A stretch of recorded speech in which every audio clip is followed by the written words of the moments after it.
साल हो गया आप देते। अरे रुको, पहले रुको, क्या हो रहा है? तहसीलदार क्या का वो भी खा है पैसे। कलेक्टर ऑफिस में भी मिले हुए, ऑफिस में मिले हुए सब। ये देखो, ये डराते हो गरीबों को।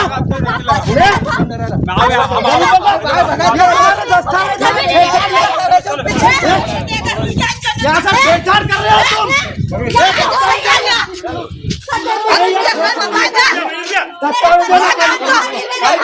ये देखो, पूरी जमीन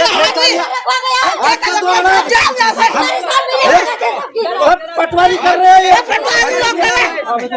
ये आवेदन देखो, ये कलेक्टर साहब के आवेदन, ये कलेक्टर साहब समझ लो। अरे क्या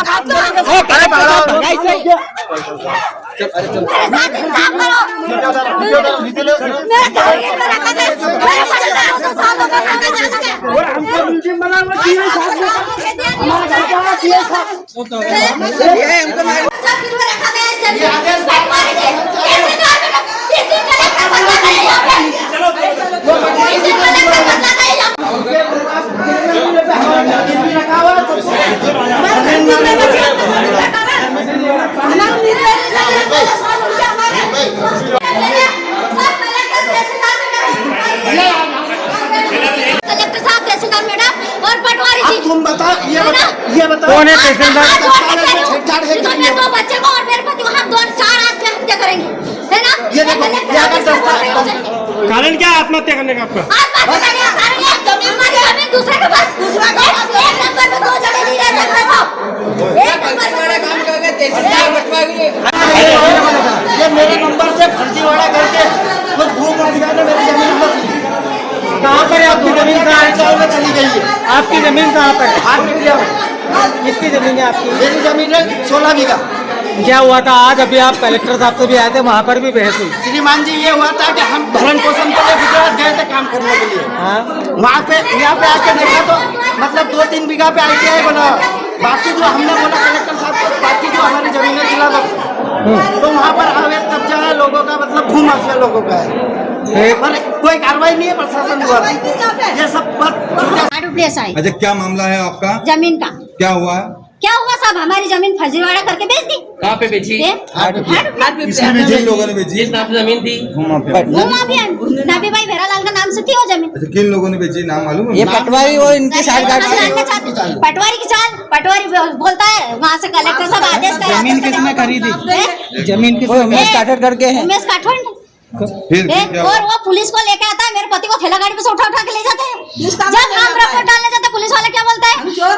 ये जमीन राजस्व सेवा का काम हाथ में नहीं है, आप तहसीलदार के साथ जाओ या पटवारी के पास जाओ या कलेक्टर ऑफिस में जाओ। तो फिर आज उनके कहने में मेरे पति को क्यों उठा के ले जा रहे हैं? वो मेरे पति को धमका रहे हैं। वो क्या नाम है आपका? आशा भिलवाड़ा। अभी कलेक्टर साहब के पास आया तो क्या बोला उन्होंने? उन्होंने कोई आश्वासन नहीं देंगे साहब। तहसीलदार और पटवारी साहब को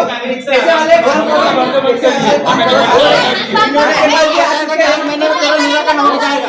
हम 2-3 साल से बात करते हैं। 2 साल से हाथ जोड़ रहे हैं। हमारा निराकरण ये है कि सर हमारी जमीन का इन्होंने बोला है तुमको यहाँ से वो जमीन नहीं दूसरी जमीन दिलवाएंगे। और उसी पे दूसरे का नाम चढ़ा दिया। भू माफिया लोगों के नाम से भले आप चल सकते हो, भले वहाँ देख सकते हो। आपकी जमीन हाट पिपलिया जी। और वो बोले कि ITI कॉलेज में चल गया। आपने तहसीलदार के ऊपर भी आरोप लगाया, किस प्रकार का आरोप लगाया तहसीलदार पर? साहब सुनवाई नहीं, कल ही गए, इनने 7 दिन का अल्टीमेटम दिया था। 1 महीने बाद तो तुम्हारा निराकरण हो जाएगा। 1 दिन 7 दिन का अल्टीमेटम दिया था। काय के लिए नहीं होगा? वो तहसीलदार मैडम को उन्होंने 7 दिन में कोई जांच नहीं की, ना कोई अधिकारी आया। तहसीलदार कहाँ की है? सोने का हाथ में कोई जांच ही नहीं करता। भगत नाम है अभी आपकी पत्नी छत पर से कूदने जा रही थी। हाँ, कूदूंगी तो साहब, मैं आत्महत्या नहीं करेंगे तो क्या करेंगे? सर करूंगी मैं, मेरी जमीन नहीं मिलेगी तो मैं आत्महत्या करके बताऊंगी तुम्हें। ये दुनिया के पैसे वाले की जहाँ हरे नोट बोलते थे वहाँ पे सब जाते हैं। एक मिनट गरीब का कोई नहीं जाता सर। अरे भैया, हम पूछे उसका जवाब दे दो। अभी जो है जनसुनवाई में कोई प्रकरण ऐसा आया था जिसमें कोई महिला छत से कूदने पहुंच गई थी, क्या कुछ मामला था? जी, ये बहुत ही पुराना और पेचीदा मामला है जिसमें संबंधित आवेदक गण को 1960-65 के आसपास एक पट्टा जारी किया गया था और उनके द्वारा उस पर कभी काबिज नहीं रहा गया और उसी खसरे नंबर पर ITI का निर्माण लगभग 30-35 वर्ष पूर्व किया गया है और आज यह आवेदकगण उस खसरे नंबर पर अपना पट्टा का क्लेम कर रहे हैं। उक्त के संबंध में पूर्व में निर्देश जारी किए गए थे और इसमें जांच की गई है। SLR द्वारा जांच करने के उपरांत SDM को प्रकरण निर्वृत्त किया गया था और इस पे अभी फिलहाल प्रकरण में सुनवाई चल रही है। इनमें इनके द्वारा जो पट्टा था उसमें यह कभी काबिज नहीं रहे हैं, परंतु इनका पट्टा है और पट्टे पर ऑलरेडी ITI बन गया है, तो इनको किस प्रकार से हम लोग एडजस्ट कर सकते हैं इस पे विचार किया जा रहा है और आगे जल्द इसमें कुछ ना कुछ उनको मदद करने का प्रयास किया जा रहा है। सर कौन से गांव का मामला है? ये तहसील हाटपिपलिया का है, बागली की। Thank you sir.